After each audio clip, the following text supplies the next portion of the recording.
Hey everyone, it's Arkondus Gaming. Thank you for tuning in to another video. As you see in the title, today we're going to be going over a pre-raid best in slot and a stat guide for a two-handed parry tank. With Karazhan right around the corner, I figured I'd go ahead and make this video. And I've been playing two-handed parry tank for, I'd say, most of endgame Burning Crusade. So I figured I'd go ahead and share this with you because I've been having a lot of fun, and I hope it benefits you for sure.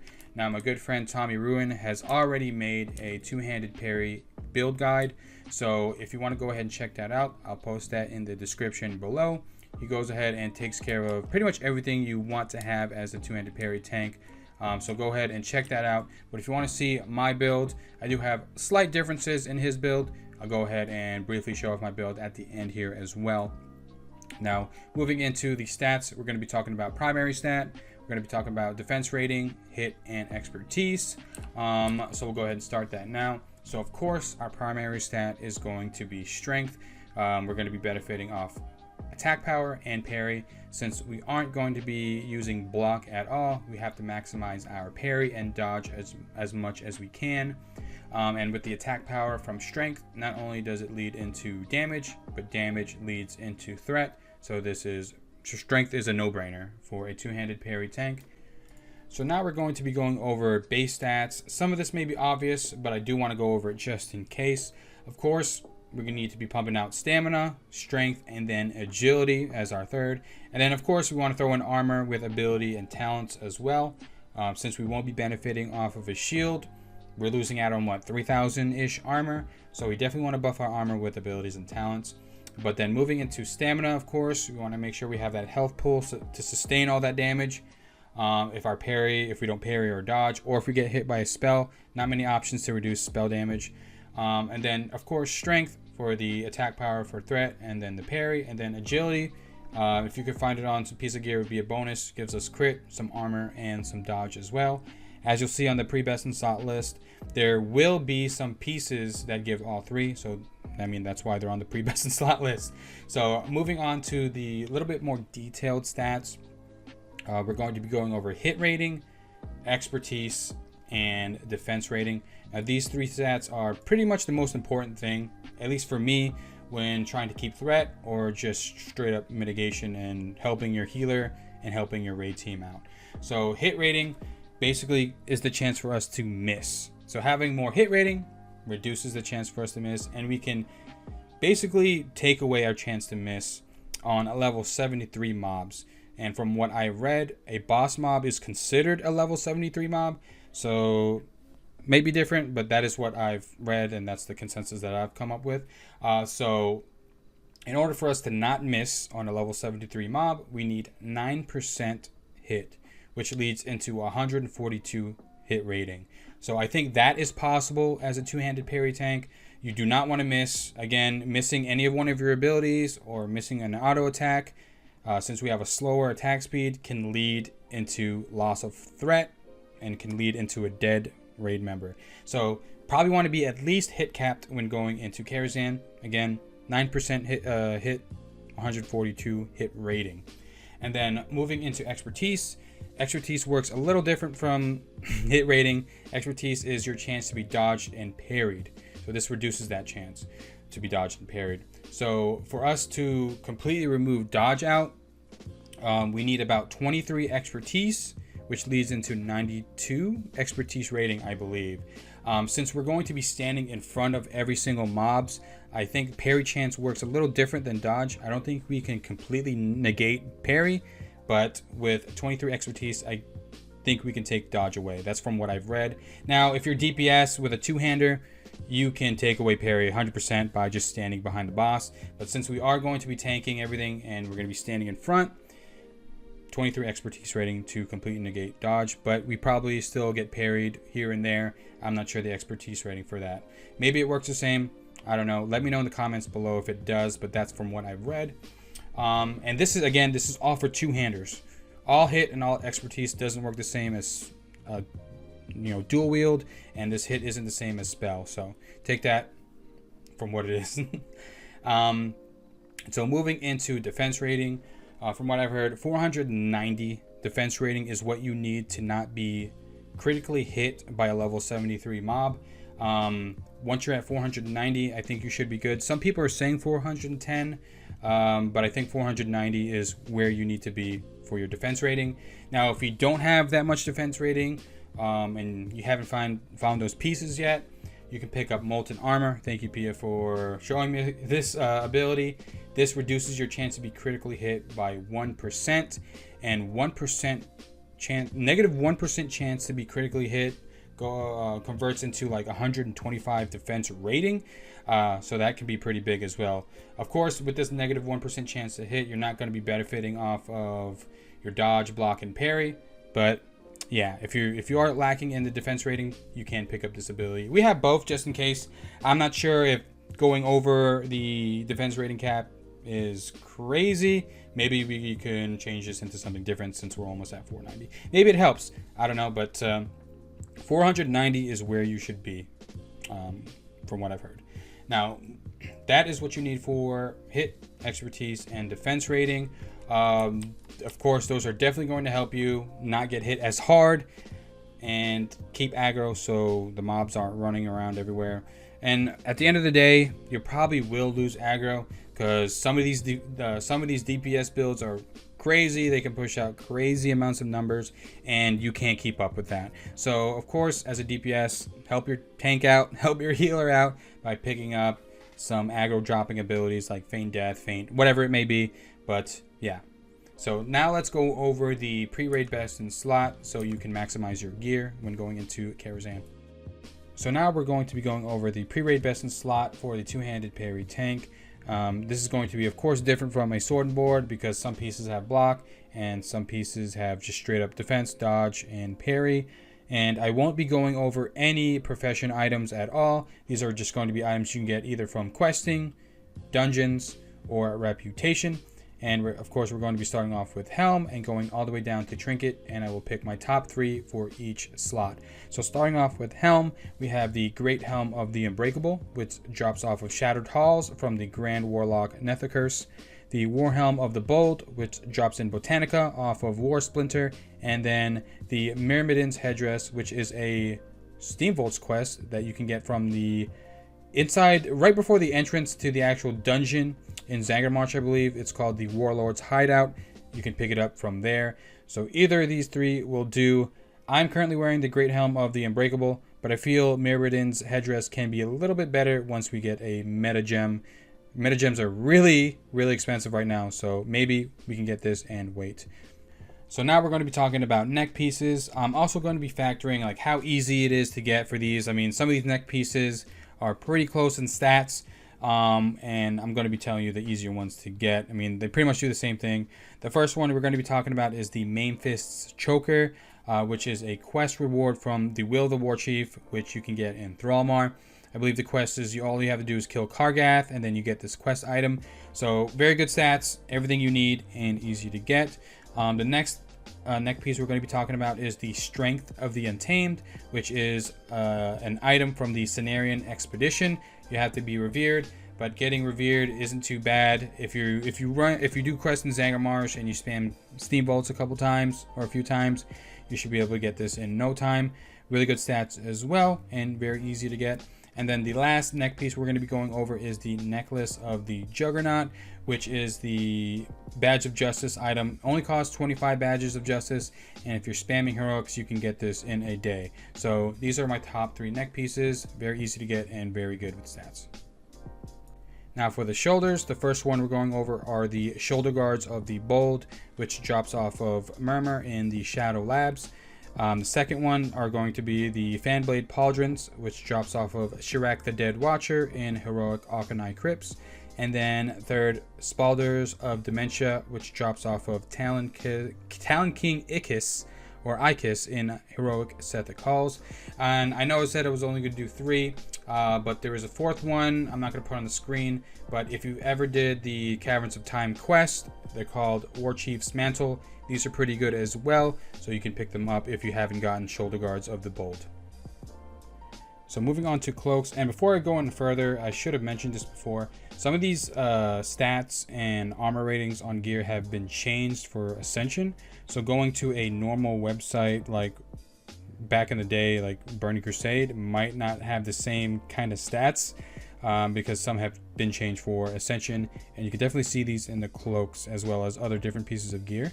But starting off with the Burn Noose of Shifting Ages, which drops off in Black Morass off the boss Chrono Lord Deja. Really good. It's the one I'm currently equipped or currently wearing. Next one is the Thorium Weave Cloak, which drops in Mechanar off of Mechanolord Capacitus. But this has probably the most armor I've ever seen on the back. What it loses in like stats like defense rating and dodge, it makes up in armor and stamina. So a really good cloak as well for a two-handed parry tank. And the last one we're going over is the Farstrider's Defender's Cloak, which is a badge of justice. It costs 30 badges of justice, and yeah, really solid, good armor and good stats as well. So moving into chests now, there aren't a lot of chests to pick from that I've found. And I did say we weren't going to add blacksmithing or any professions, but there's only two really slots that I'll just add blacksmithing to, just so I have a third piece. But for chests, we're going to go ahead and start with Adamantite Breastplate, which of course a blacksmith can make for you. The mats aren't too hard, so it shouldn't be hard to get at all. Next, we're going to be going for the Breastplate of the Bold, which drops in Arcatraz off of the boss Harbinger Skyrus. And then the last chest piece we're going for, if you're an Alder, you have an extra piece to go for. It's the Vindicator's Hauberk, and you only have to be revered with the Elder to get this. So yeah, limited on chest piece, but these are the top 3 ones that you can grab. So moving on to bracers, we do have slim pickings with this as well, so I'll add another blacksmithing plan to this. I apologize. I didn't realize how short of some of these pieces were going to be. But moving on to the first bracers, we have the Shatari Wrought Arm Guards, which is a Shadow Labs quest called the Soul Device. I believe you pick the quest up right outside or inside the dungeon. But all you have to do is pick up these Soul Devices in the dungeon, and since you're probably going to be spamming Murmur, you can easily get these for sure. And then next, these are the bracers that I currently have equipped, the Amber Bands of the Aggressor. These drop off of Heroic Steam Vaults off the boss Warlord Calthresh. And then of course the blacksmithing bracers, the bracers of the Green Fortress. I'll go ahead and put the mats on the screen as well. You do need a primal nether for this, so hopefully if you find a blacksmith with a primal nether, just farm up the rest of these mats, and they can make these for you. But each of these bracers can effectively work. Moving along in our list, we have the glove slots, and the first ones we're going to be looking at are the Thadia's Self-Correcting Gauntlets, which drop in the Arcatraz off of Dahlia the Doomsayer. Then we have Gauntlets of the Chosen, which are the Scryer's rep item, and you only have to be revered, so these are probably easier to get. And then the last ones, we have Gauntlets of Ascension, which drop in Heroic Botanica and drop off the Warp Splinter. For belts, we're actually going to be breaking 2 of our rules. We're going to have a blacksmithing plan on here, and we're only going to have 2.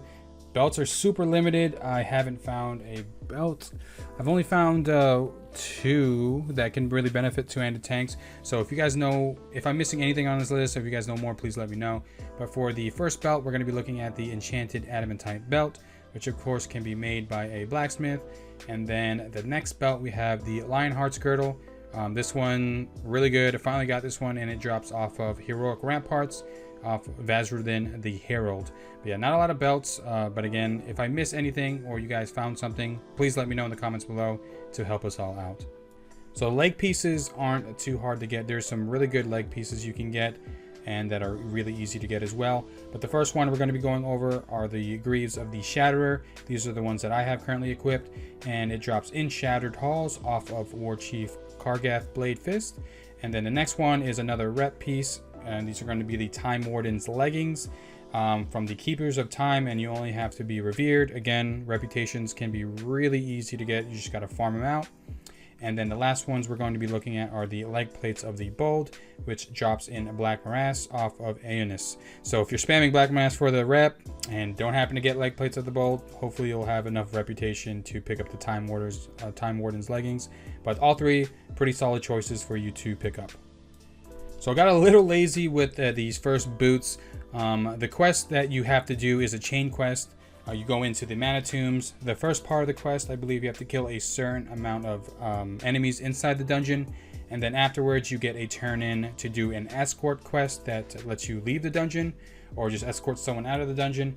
I believe that quest is called Someone Else's Hard Work Pays Off, and one of the quest rewards for that are these Flesh Beasts Metal Greaves.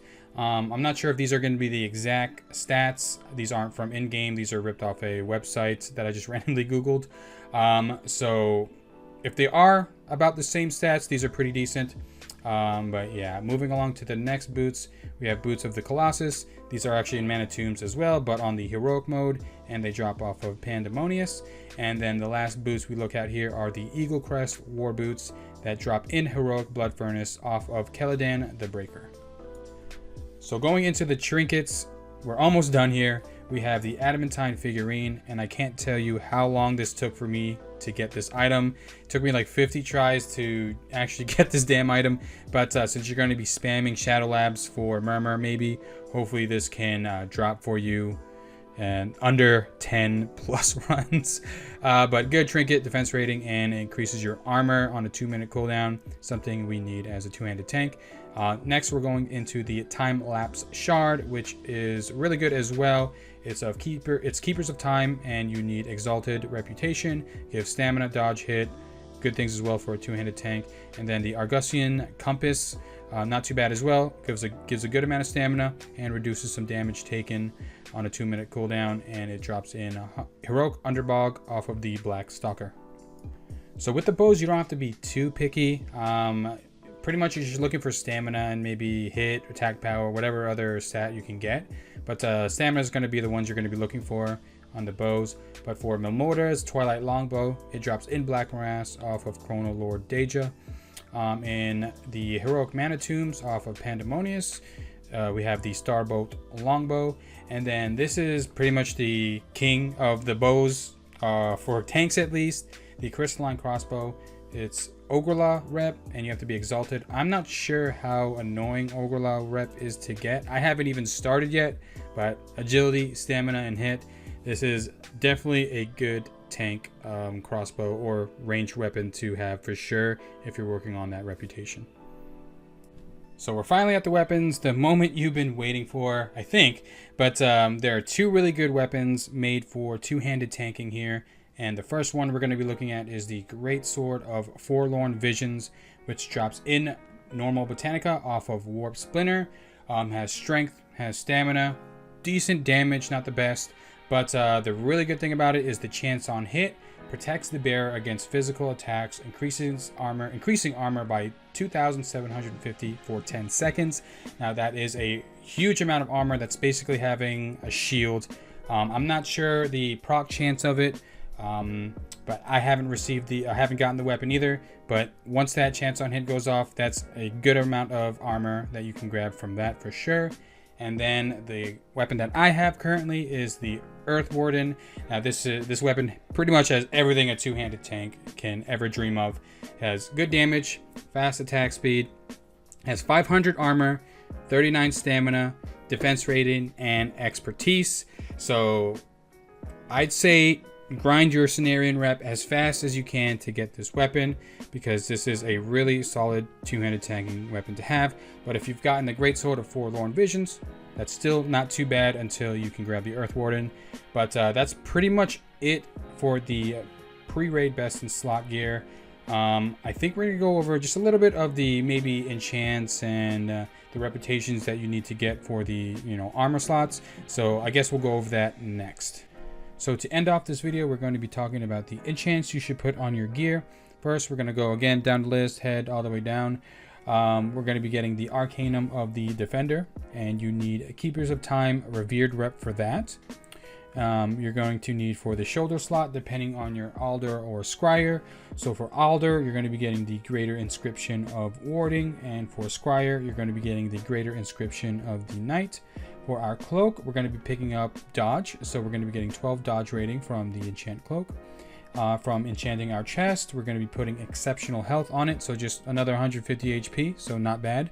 And then for the bracers, we're going to be picking up Fortitude. That's another 12 stamina for those. For the gloves, you can mix and match here depending on what you need. Not mix and match, you can choose one of these three depending on what you need.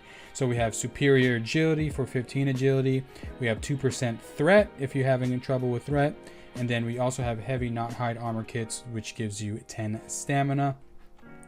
Then for the legs, there's two different versions of it. You can get the Cobra Hide, which is the weaker version, but not by much, probably less expensive. Then you can get the Nethercleft leg armor as well for stamina and agility. For boots, we're going Boar Speed for the stamina and a minor movement increase. Not sure if it stacks with anything else. And then for weapon, we're going to go ahead and just toss agility on that. Because I don't think we can get Mongoose or Executioner yet until Karazhan is out. I think Mongoose drops off of Moros and Executioner drops somewhere else. I'm not sure.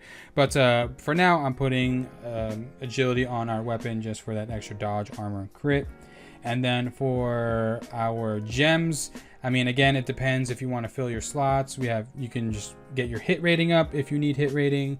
Other than that, go stamina, maybe some strength for parry. But that's pretty much it for the enchants and the gems. So I did say I was going to go over my build, but I feel like this video is going on for long enough. If you guys really want to see my talents and stuff like that, just let me know in the comments below. I'll make a separate video. But other than that, I really do appreciate it. Hopefully this, best in slot guide and just stat guide in general helped. If there was anything I was missing or anything that we can improve on, whether it be gear, enchant choice, anything like that, please let me know. Again, we're always trying to improve, and I'm trying to help as best as I can. So thank you everyone for tuning in, and I will see you in the next one. Peace.